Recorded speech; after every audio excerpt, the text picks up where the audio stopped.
mertua menantu, akur dong. Kita kembali lagi dengan episode yang sangat luar biasa dengan dua teman kita, ada Rio Firmansyah dan Ibu Bulan. Ya. Mungkin bisa perkenalkan sedikit, sekarang umur berapa, kesibukannya ngapain? Dan ini adalah kisah dari kegelapan menuju kepada terang yang ajaib. Ini adalah kisah pemberani-pemberani. Mereka pernah di Irak ya, pernah mengalami begitu banyak perkara. Tetapi mereka sekali lagi menemukan kasih, menemukan yang namanya terang yang sesungguhnya. Nah, Bapak boleh bersaksi, Ibu boleh bersaksi, cerita lagi yang seru ya. Bagaimana pengalaman di Irak, saya juga pengen dengar ya. Rasanya itu orang kan dengar Irak, kok mau sih ke sana gitu ya. Ya, mari Pak, silakan. Ya, puji Tuhan, perkenalkan nama saya Rio Firmansyah. Saat ini masih berumur 25 tahun. Dan masih muda. Ya, kesibukan saya seorang misionaris di ASEAN, tepatnya di Malaysia. Dan saat ini saya juga masih seorang mahasiswa aktif di salah satu STT di Jakarta.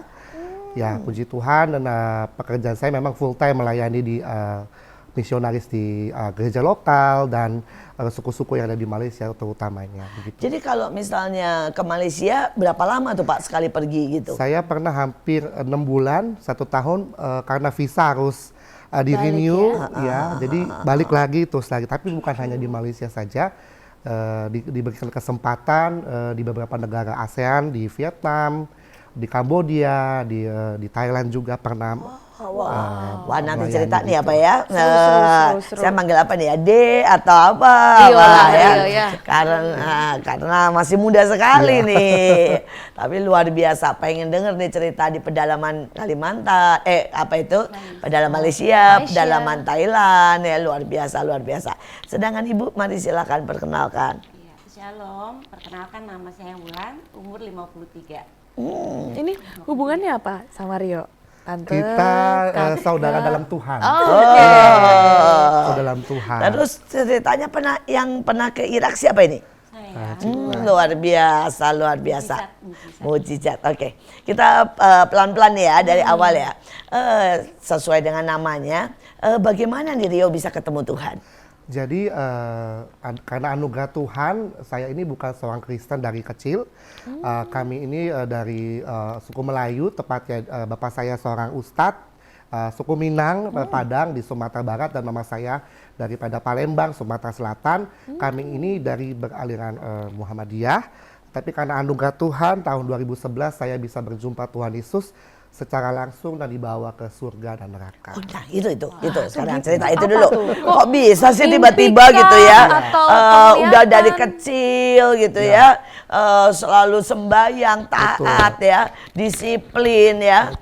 Tiba-tiba dibawa Tuhan, ceritanya gimana? Terus jangan lupa cerita surga ya. Kita ini kan semua pengen tahu nih. Sekali. Jadi kok saya bisa yang namanya ke surga dan neraka, mungkin untuk orang awam dan lainnya itu mustahil kita itu bisa ke sana. Tapi buat saya, hari itu saya mendapat pengalaman pribadi saya seperti saya tuh berjumpa 3 orang sosok. Jadi ada kiri kanannya itu seperti jubah panjang, jadi tengah-tengah itu rambutnya panjang, penuh dengan sejahtera. Dan itu sinarnya luar biasa ketika saya masih di rumah. Lagi duduk gitu atau lagi ngapain? Hari itu saya habis libur dari pesantren di Bogor ya. Jadi habis libur kami pulang ke rumah, nggak lupa juga sembahyang, tetap 5 waktu, nggak pernah tinggal. Nggak pernah ya, nggak pernah pasti telat ya. Kalau namanya di pesantren itu nggak pernah tinggal, tetap berdoa gitu. Tetapi saya setelah pulang bermain ya, namanya zaman dulu kan namanya ada warnet ya, paket malam segala macem. Walaupun anak pesantren tetap aja dunia juga harus ada waktu itu ya, nama zaman-zaman masih sekitar 11 tahun gitu. Iya, masih warnet ya. Tapi saya nggak tahu siapa namanya Yesus, kekristenan seperti apa, keluarga kami karena memang seluruhnya Muhammadiyah gitu. Jadi nggak tahu. Tiba-tiba sosok itu menjumpai saya dan dia berkata, Rio ikutilah aku, seperti itu. Dan singkat cerita di mana saya melihat roh saya itu keluar daripada tubuh saya. Kaget? Saya kaget banget gitu kan. Jadi kok bisa seperti ini, masih umur 11 tahun, nggak tahu yang namanya Yesus siapa, Kristen itu siapa. Tapi saya bisa mengalami perjumpaan supranatural yang sangat luar biasa begitu. Terus waktu dibawa ke surga keluar saat gitu? itu, Iya.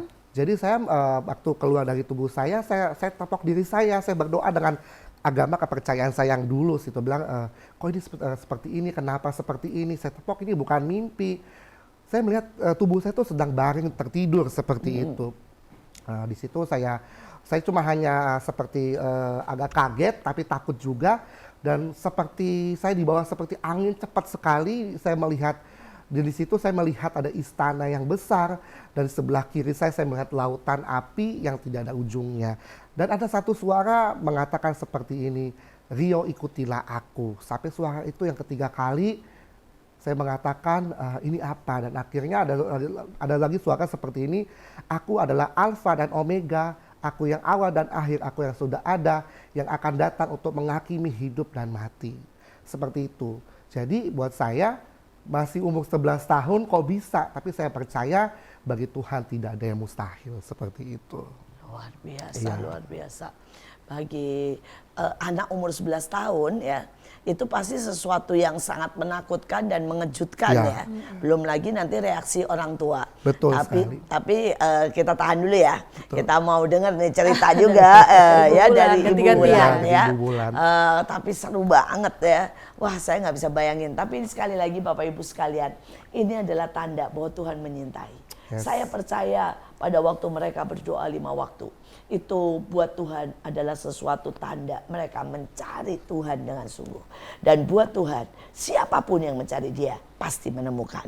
Ya, karena Dia berkata, aku ini jalan, kebenaran dan hidup. Dan Dia melihat hati Rio. Pasti dari sekian banyak anak, ada seorang anak umur 11 tahun yang melakukan dengan sungguh-sungguh. Melakukan tidak karena dipaksa, melakukan tidak karena mungkin ya diancam, tapi melakukan dari hati. Dan Tuhan berkata, ini anak akan menjadi alatku, pembawa karpet merah, pembawa lawatan sampai ke ujung bumi. Yes. Nah, mari kita dengar sekarang dari Ibu.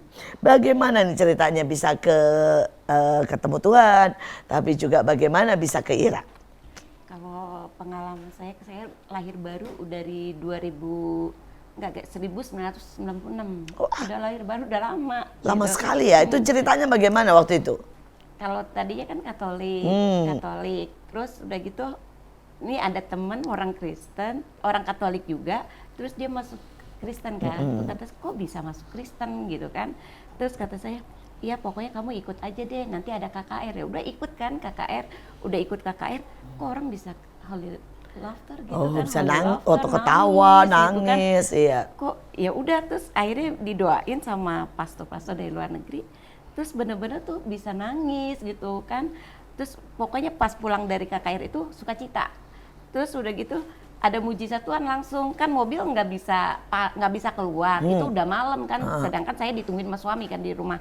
Terus saya bilang, Tuhan tolong dong, aku mau keluar nih. Yang lain kan masih penuh nih mobil, belum pada keluar semua orang. Tiba-tiba tuh ada mobil yang di depan saya bisa keluar. Jadi saya bisa langsung keluar. Terus saya, Tuhan malaikat makasih. Itu ya? Iya, makanya makasih Tuhan gitu. Jadi nggak sampai telat kan, sampai rumah gitu, nggak kemalaman. Terus udah gitu, seiring waktu dengan perjalanannya kekristenan saya, jatuh bangun lah ya ada gitu. Terus memang hati saya terpanggil untuk melayani jiwa-jiwa.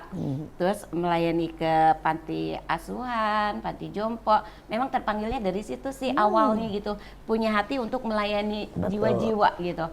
Nah, dari situ ya udah ikutin terus kan seiring waktu. Udah gitu temen dari Amerika datang dia adain Vision School.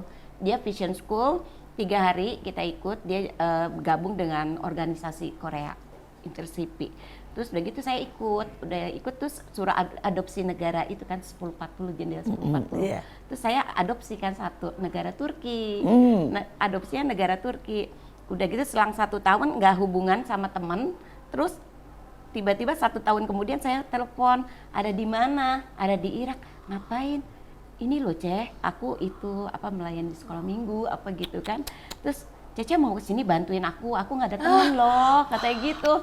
Bener, nah iya, ayo doa ya udah pokoknya singkat waktu, terus pokoknya ya jujur sih soal biaya kan suruh biaya sendiri gitu kan, jujur aja saya nggak punya biaya kan mahal gitu kan. Terus udah gitu Tuhan percaya kalau Tuhan izinin pergi pasti ada biaya gitu kan. Terus teman-teman juga bilang, ah jangan-jangan itu keinginan daging kamu gitu kan, bukan keinginan Tuhan kamu mau ke Irak gitu kan. Tapi udah waktu itu coba buktiin kalau memang dari Tuhan, kamu dapat tiket, terus sama kamu tuh nggak keluar uang lah gitu. Tapi bener waktu terakhir deadline aku diteleponin, Ceh gimana keputusannya? Aduh gimana ya Tuhan, dana bener-bener nggak ada. Cuman punya iman, nanti ya sebentar jam 12 malam aku konfirmasi gitu kan. Udah gitu saya pergi dulu komsel biasa, terus cek rekening nih ceritanya. Atau 0 Bu, rekeningnya 0. Oh Tuhan, terus udah gitu waktu di komsel bilang, kesaksian sama teman-teman sebenarnya tuh tahun ini aku harus pergi ke Irak, cuman nggak ada biaya apa gitu kan. Ya udah Bu pasti kalau Tuhan izinin pasti pergi, kata ibu pasti pergi, katanya gitu kan. Terus udah gitu pas pulang komsel, saya di jalan, enggak sebelum sampai rumah, saya lihat kok udah ada visa sama tiket gitu. Katanya, wah dari mana ya, ini uang dari mana gitu kan tiba-tiba.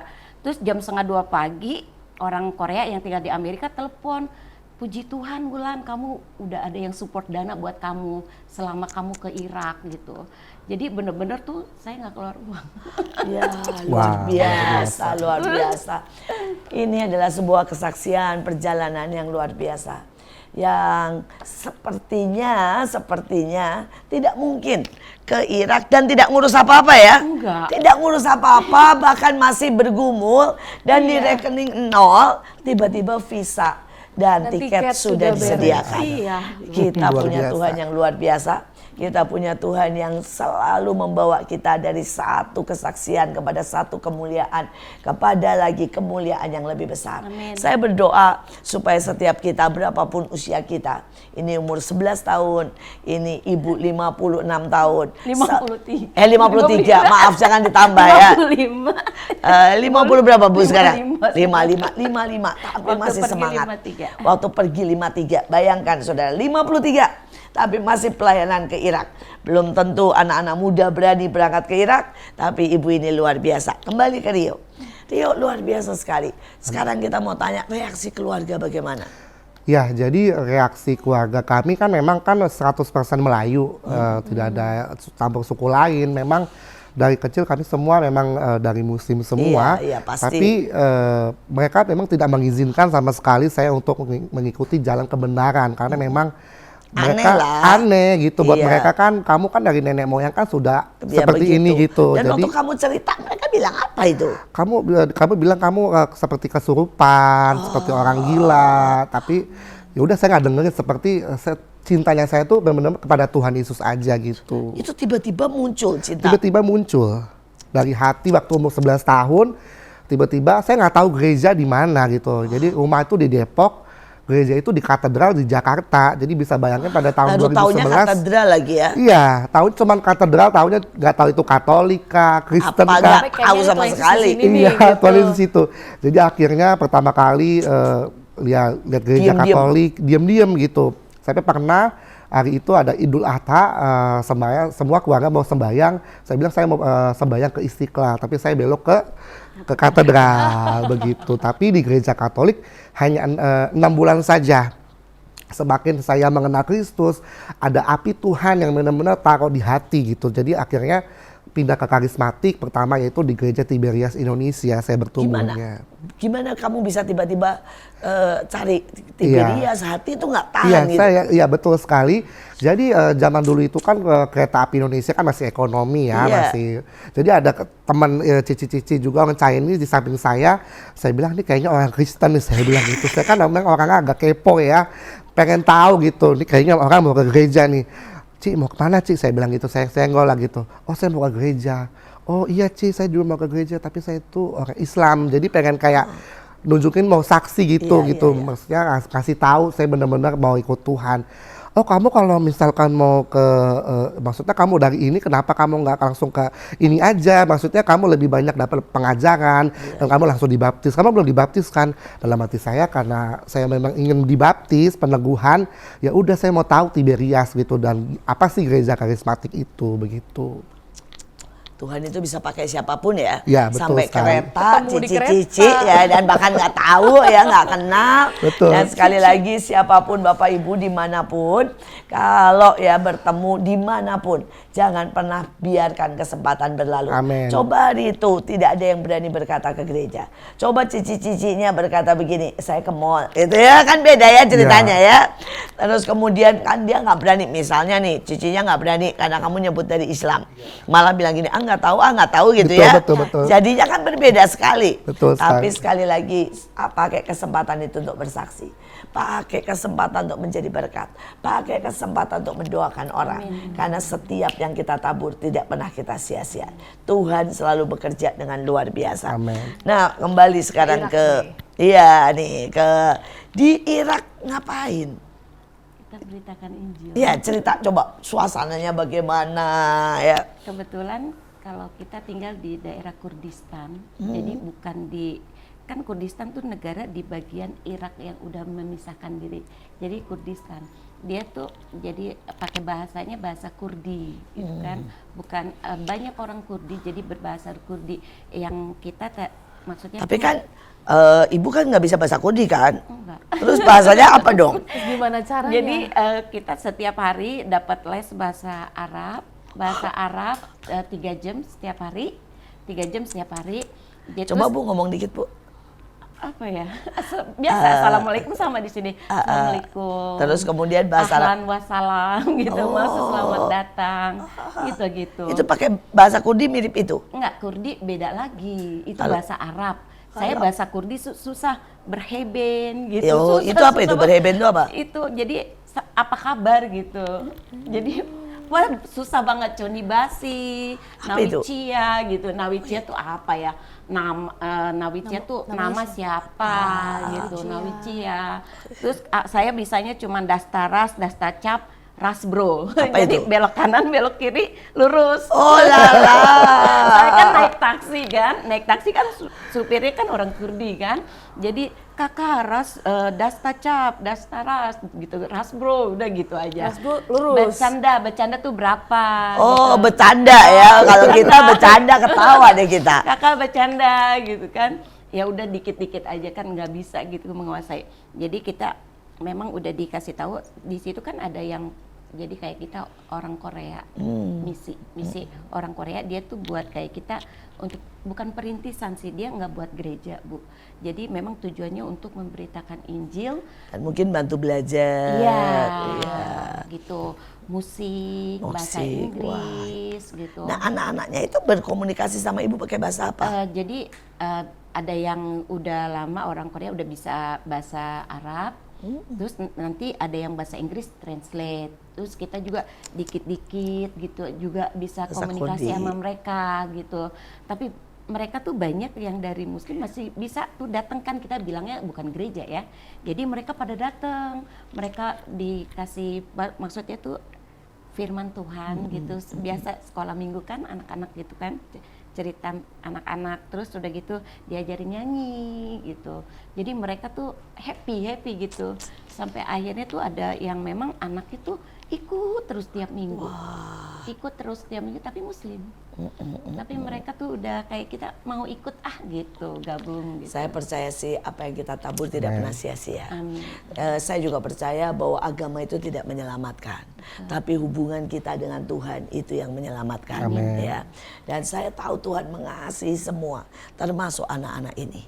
Bagi Tuhan tidak ada yang mustahil, Yes. ya. Dan bagi Tuhan anak-anak ini juga anak-anaknya, ya.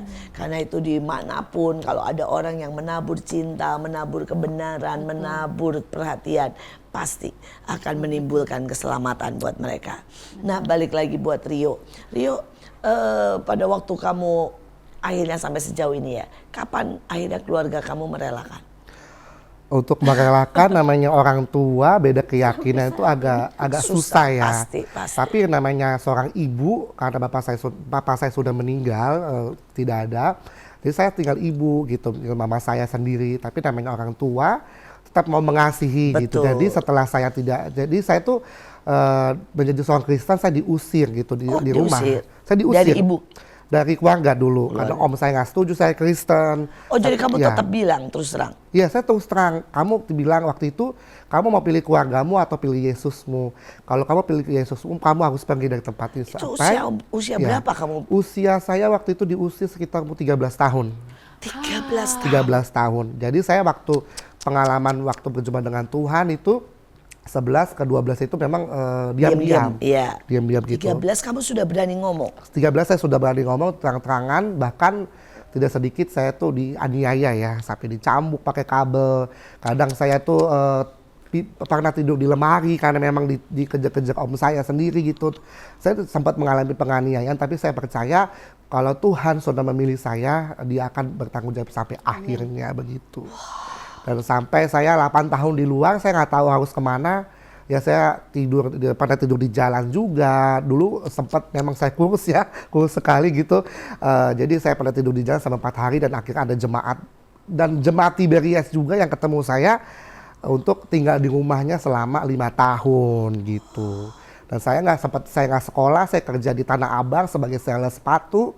Dan akhirnya selama saya waktu itu, dan akhirnya saya bisa menyelesaikan SMA. Dengan anugerah Tuhan yang luar biasa begitu. Sampai sekarang saya bisa kuliah dan baru beberapa hari yang lalu saya melayani di Jepang ya. Jadi luar biasa pengalaman yang Tuhan berikan kepada saya seperti itu. Terus kamu sekarang ini sudah ketemu mamah lagi? Sudah selama hampir 3 tahun ini saya ketemu lagi, kami satu rumah lagi gitu ya. Sudah oke gitu, kayak saya taruh Alkitab, nggak pernah dirobek lagi. Saya sekolah teologi di rumah kan pakai Zoom ya, saya ibadah tuh nggak pernah ngomel, tapi ada kalanya dia ngomel sedikit. Kadang dia mengeluh, kenapa kamu tidak satu keyakinan aja gitu.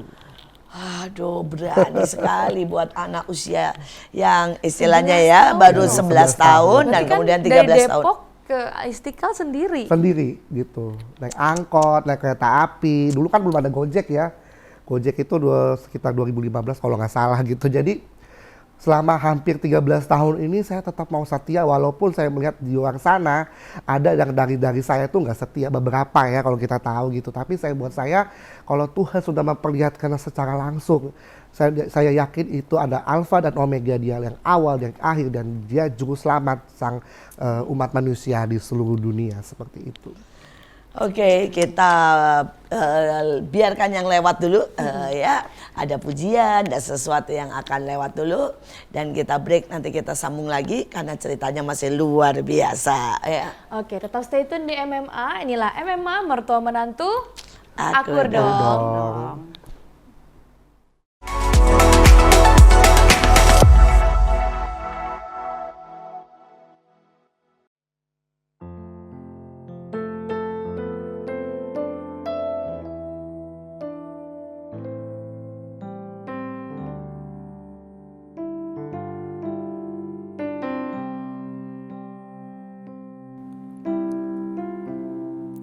Kasih setiamu yang ku rasakan lebih tinggi dari langit biru. Kebaikan-Mu yang telah Kau nyatakan lebih dalam dari lautan. Berkat-Mu yang telah ku terima sempat membuatku terpesona. Apa yang tak pernah ku pikirkan, itu yang Kau sediakan bagiku. Siapakah ku ini Tuhan, jadi biji mata-Mu. Dengan apa kan ku balas Tuhan dari puji dan sembah Kau. Siapakah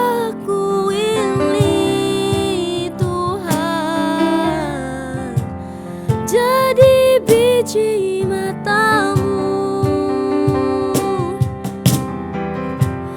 Dengan apa kan ku balas Tuhan selain puji dan sembah Kau, selain puji dan sembah Kau, selain puji dan sembah Kau.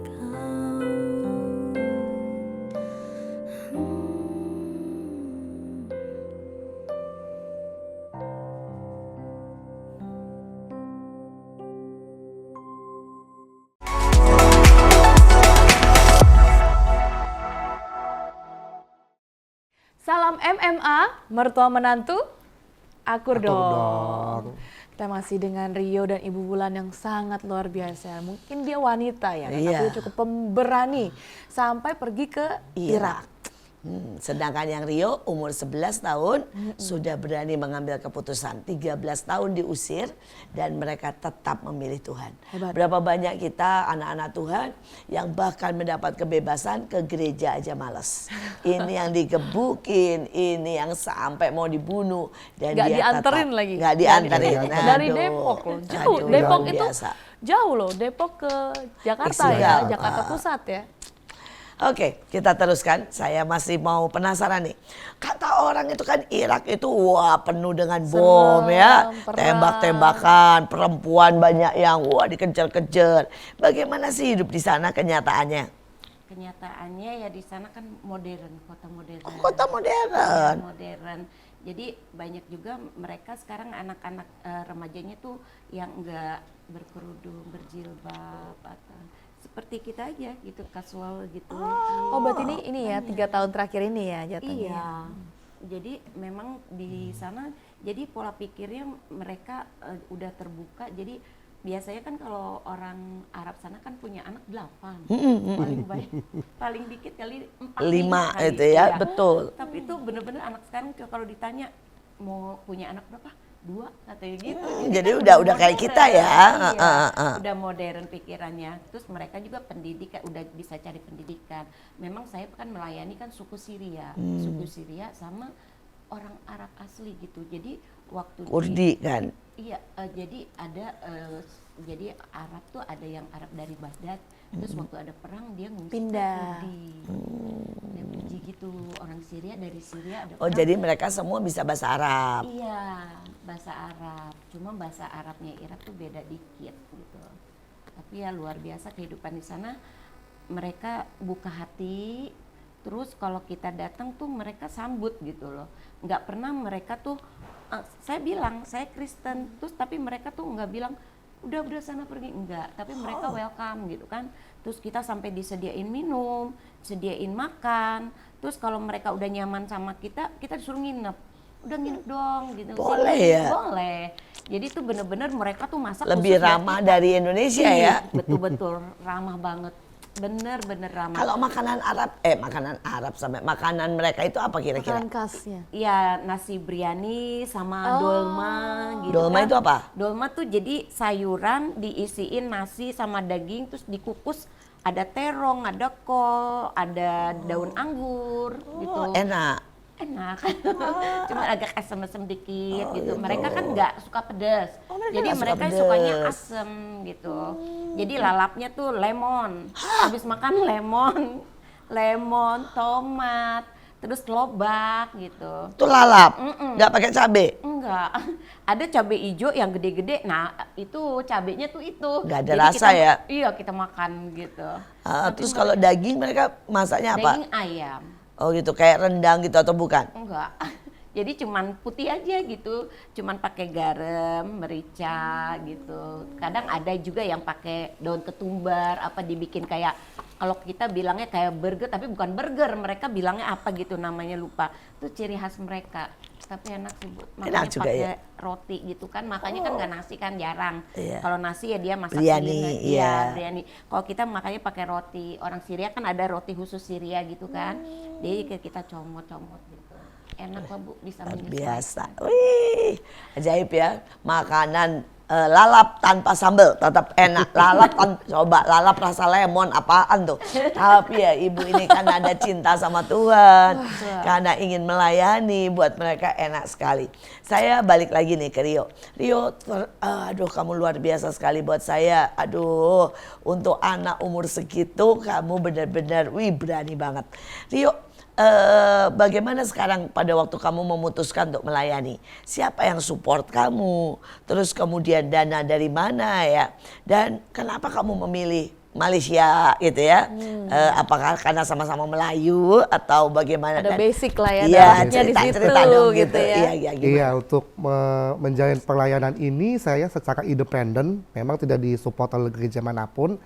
Tapi yang dimana adalah saya dibangun oleh dasar cinta kepada Tuhan, dan memang saya ikut dari Mahanaim ya, tahu gitu tentang bangsa-bangsa. Memang saya dipanggil pada tahun 2017 pertama kali memang dengar di Malaysia. Jadi saya tuh dengan hikmat Tuhan ya saya bisa menjual kayak apa, kaos, t-shirt, ada barang-barang profetik. Jadi saya tuh dari 3 pieces gitu sampai pernah ngejual sampai 500 pieces lebih banyak, dan marginalnya saya jualnya di Malaysia gitu. Jadi saya bawa. Keren ya. Iya. Keren. Jadi Ini yang sekolah di Malaysia aja nggak bisa jual 500 Iya, tuh. betul. Iya, jadi saya pernah bawa minyak urapan itu sampai 300 botol dari sini ke sana. Betul, perjamuan pun laku. Betul. Perjamuan semua Betul, dipakai. Memang itu ada izinnya ya, ada izinnya dari kementerian, dan sekali lagi kita bisa menduduki ekonomi dan bisa menduduki pemerintahan.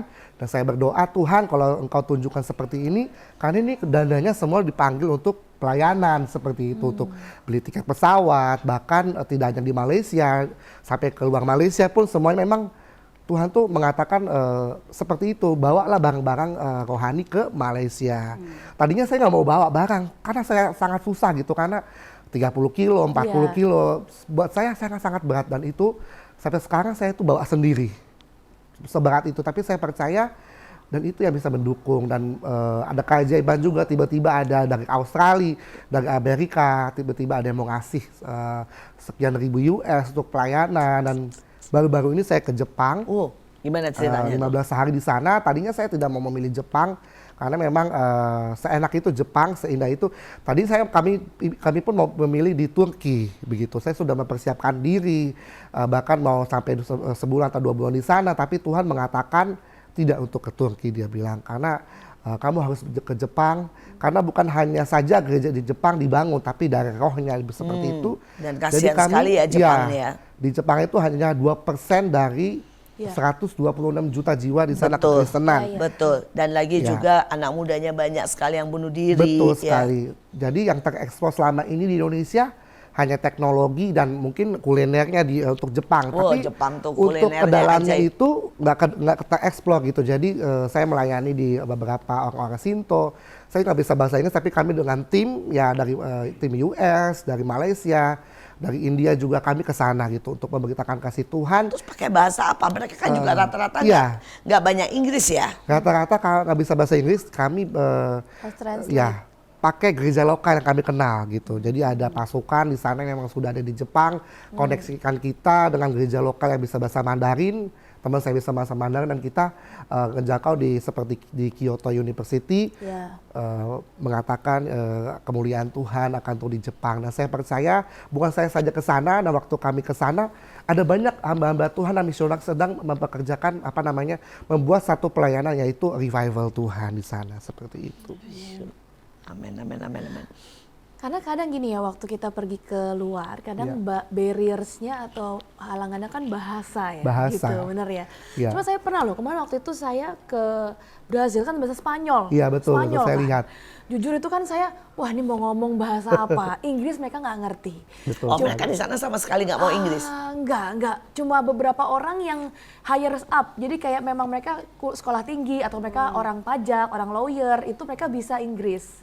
Cuma hampir mayoritas semua Spanyol. Nah cuma aku kan cari cara gimana caranya ngomong ke mereka, memberitakan Tuhan di jalan dengan mereka nggak ngerti bahasa kita. Betul. Akhirnya kalian tahu saya rekaman pakai Google Translate. Betul. Ya. Jadi Google Translate tuh saya rekam. Jadi kira-kira kan saya nanya kamu siapa, ya kan? Betul. Kurang lebih gitu. Saya perkenalkan diri, saya siapa. Itu saya rekam semua 1, 2, 3, ada 4 rekaman. Itu jadi waktu saya datang, hola kan gampang, hola Iya. doang, hola, boa noite, Noite. selamat malam, gampang. Itu saya hafalin, saya play, dan saya doa. Ini rekaman ketiga tuh doa, rekaman keempat tuh ajak terima Tuhan Yesus gitu. Jadi saya sudah begitu. 1, 2, 3, 4. Jadi begitu saya ini, yes, saya ngit yang keempat gitu. Nah itu mereka nangis cuma dengar suara Google Translate yang nggak ada nadanya loh. Nggak pakai nada kan Google Translate ya datar gitu ya. Datar banget. Iya, gitu. betul. Itu benar-benar cuma rekaman dari Google Translate. Saya juga berharap itu nggak salah translate-nya. Aduh. Saya nanya ke pendetanya sih, oh ini benar lah, kira-kira benar. Nah itu orang nangis di jalanan, cuma dengar translate dari Google Translate. Sekali Jadi, lagi itu ajaib. membuktikan kuasa Tuhan. Roh Kudus itu bekerja melewati semua barrier ya. Yes. Tadi barriersnya ada, mungkin ada masalah uang, Iya. barriersnya mungkin keluarga menghalangi. Tapi Iya. buktinya Tuhan bawa ke Jepang gitu. Aduh, luar biasa. Ya, saya juga baru pulang dari tahun lalu dari Pakistan.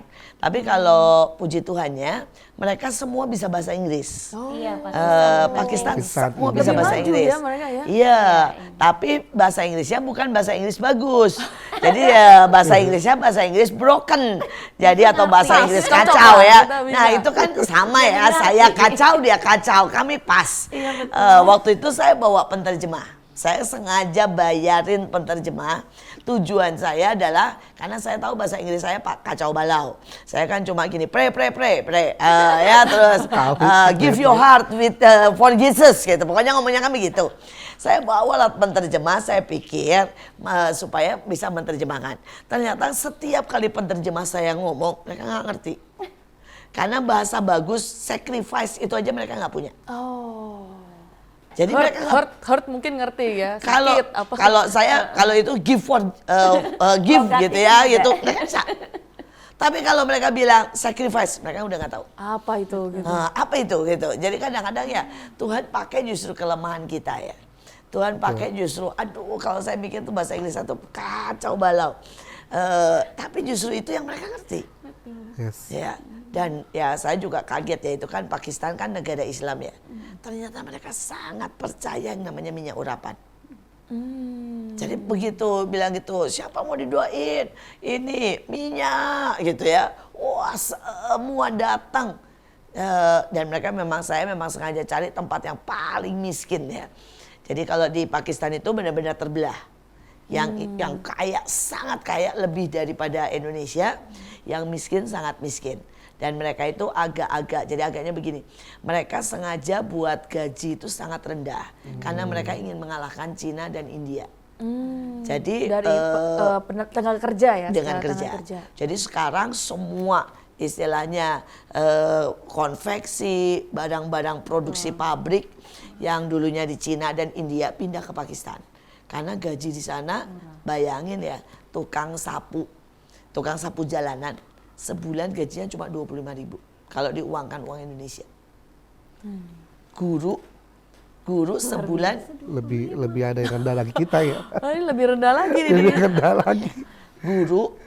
guru SMA loh, ya gajinya sebulan 450.000. Jadi akibatnya sekarang wah semua dari Cina, dari India pindah. Mereka bikin Baju-baju aja pabrik sekarang made in-nya udah ganti ya Iya, banyak kan. Pakistan, Bangladesh. Iya, karena mereka caranya begitu. Rakyatnya dibuat miskin, dibuat ya kasarnya dibuat gajinya itu rendah supaya mau. Jadi mau nggak mau dia juga kerja ya, butuh uang. Iya, gitu, butuh uang, walaupun butuh sedikit uang. gitu ya. Itu kasihan sih, kasihan sekali. Dan saya juga baru di sana lah ya makan bahwa makanan mereka itu, jadi mereka kalau masak itu, tapi mereka ajaib sih, teknologinya ajaib sekali. Jadi mereka itu punya panci mereka itu pakai tenaga matahari. Karena di Pakistan kan memang panas ya. Sekali. Jadi mereka cuma panaskan air di panci itu pertama, jadi cuma paling 10 menit lah. Panas panci 10 menit, air mendidih, beras dimasukin, daging dimasukin, ya pas. semua dimasukin, Mendidih. mau ada kacang sayur, ditutup, mereka kerja. Kayak nasi tim lah jatuhnya ya. Iya. Jadi Tapi semua. enak kok pakai bumbu rempah-rempah. Iya, jadi mereka kerja, nanti malam mereka buka pancinya itu udah dimatiin ya, jadi udah nggak nyala, ditaruh aja di luar di halaman mereka. Nanti pulang mereka buka pancinya, diaduk, udah itu makan malam mereka. Jadi mereka memang makan cuma 1 kali malam. Berarti masih agak kayak bubur gitu ya atau dia? Enggak, bener-bener nasi priani. Kan nasinya satu-satu. Oh. Kalau brand Jadi mereka cuma didiin air, udah semua masukin blok, termasuk bumbunya apapun, matiin, ya. taruh di luar. Saya sampai tanya gini, ini kalau misalnya hujan, dia bilang pertama Pakistan setahun belum tentu hujan, 10 hari aja belum tentu katanya. Yang kedua dia bilang kalau hujan nggak apa-apa karena in prinsip 1 jam kena sinar mataharinya Pakistan Pasti mateng. luar biasa Luar ya. biasa. Jadi nggak usah pakai gas, udah Nggak usah gas, nggak usah minyak, nggak usah Iya. Luar biasa. Dan mereka pulang dari kerjaan udah matang, langsung makan. Ajaib sekali. Ya tapi miskin sekali. Tapi sekarang banyak kok misionaris Pakistan. Iya, jadi mereka pergi makan tuh apa aja, pokoknya ya nasi, semua diaduk lah. Jadi satu itu ya kita bagiin mie instan sama mereka gitu, nasi dicampur mie instan, kacang ijo, semua masuk jadi satu di panci. Waduh. Terus Kacang hijau dimakan. campur mie. Campur. Waduh. Ya kalau di sini ala itulah ya nasi goreng semrawut itu ya. Oh iya iya iya. Nasi Iya, goreng iya, maut. iya. Iya, tapi dia tampurin kacang. Saya juga baru tahu ada kacang ijo, ada segala macam lah komplit jadi satu di makanannya. Ya sekali lagi kita bersyukur punya Indonesia yang luar biasa sih. Nah pengalaman Rio yang paling mungkin seru waktu melayani di daerah di mana itu? Yang pengalaman saya paling seru itu melayani di pedalaman Sarawak. Jadi untuk di Malaysia saya sudah pergi ke seluruh provinsi.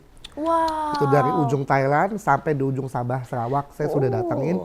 Jadi di sana tuh jadi dari kota harus sekitar 10 jam lagi naik mobil dan di situ nggak ada internet, nggak bisa telepon, sinyal pun nggak ada. Jadi selama 1 minggu kita tuh melayani di sana gitu. Jadi orang tua, jadi anak-anak muda itu ke kota untuk sekolah, untuk bekerja. Jadi yang di kampung tuh ada orang tua. Jadi buat saya bisa belajar bahwa melayani tanpa internet juga bisa gitu di mana. Jadi bahasa Bahasanya mereka apa? mereka pakai bahasa daerah kayak Iban ya? Iban ada Kayan, Kenya gitu. Jadi saya di suku tapi nggak Kayan. Indonesia. Tidak. Nggak Melayu Jadi juga. orang tua rohani saya ada bisa bahasa Inggris, bisa bahasa Melayu dan bahasa Kayan.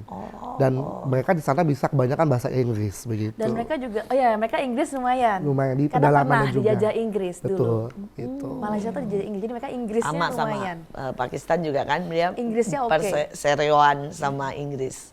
Persemakmuran. Persemakmuran kan Malaysia juga persemakmuran. Iya, tapi Inggrisnya memang luar biasa mereka gitu. Iya, Inggrisnya oke betul. Begitu.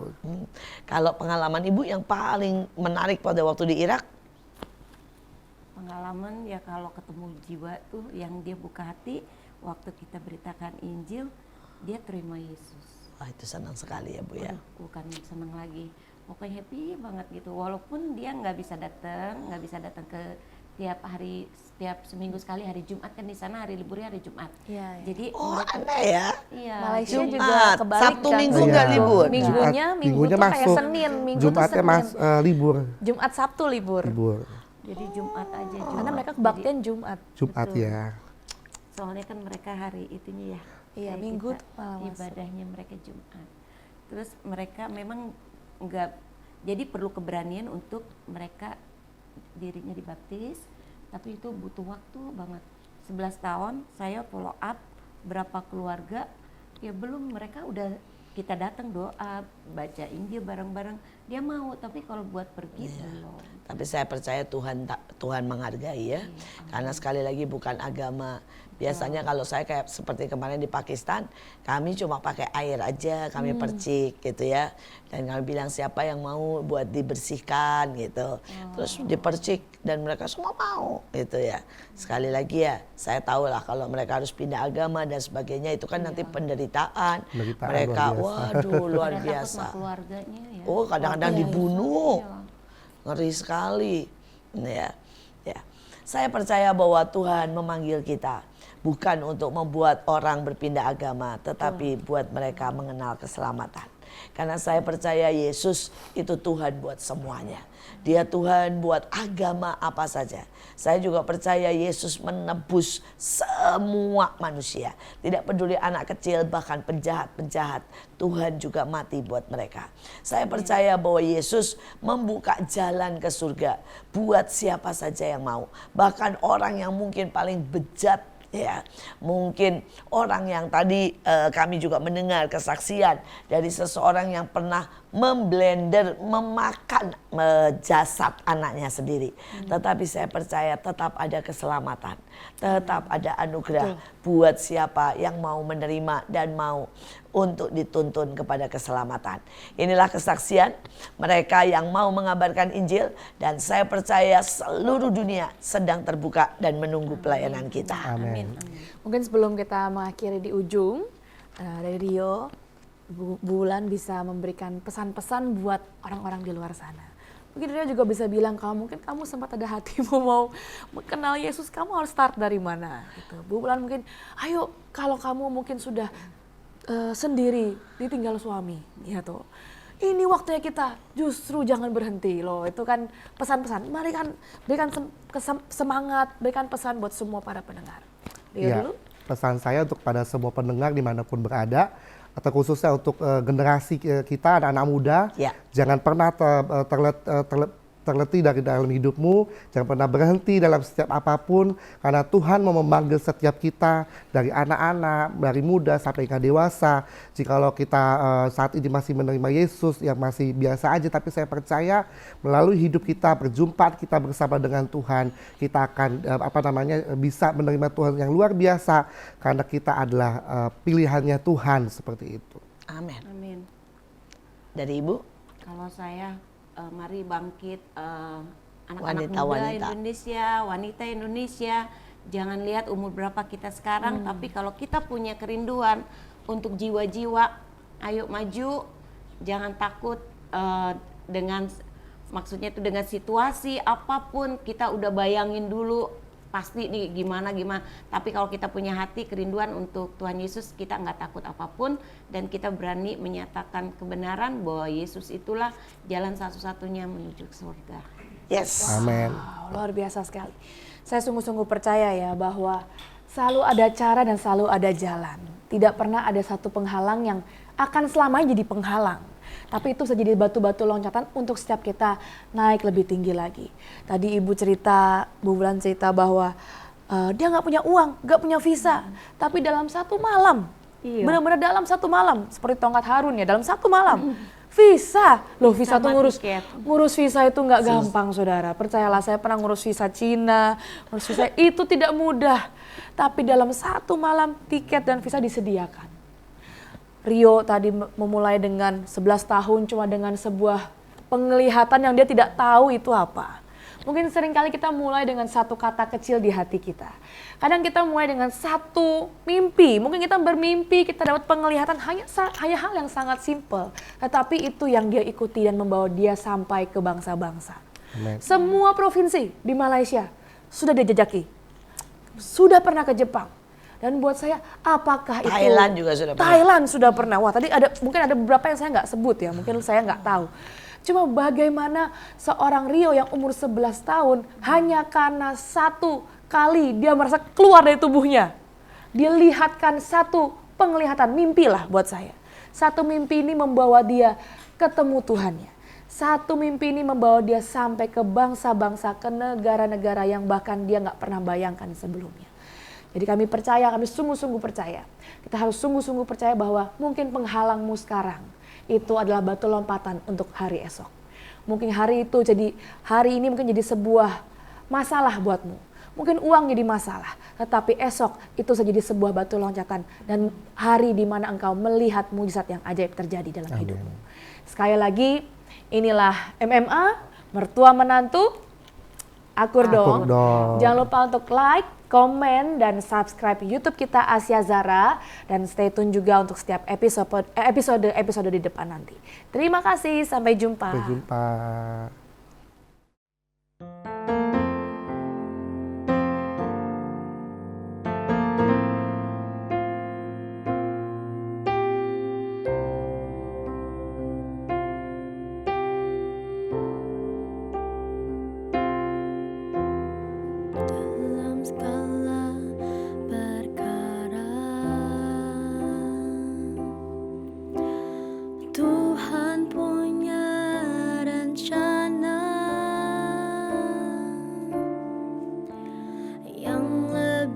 besar.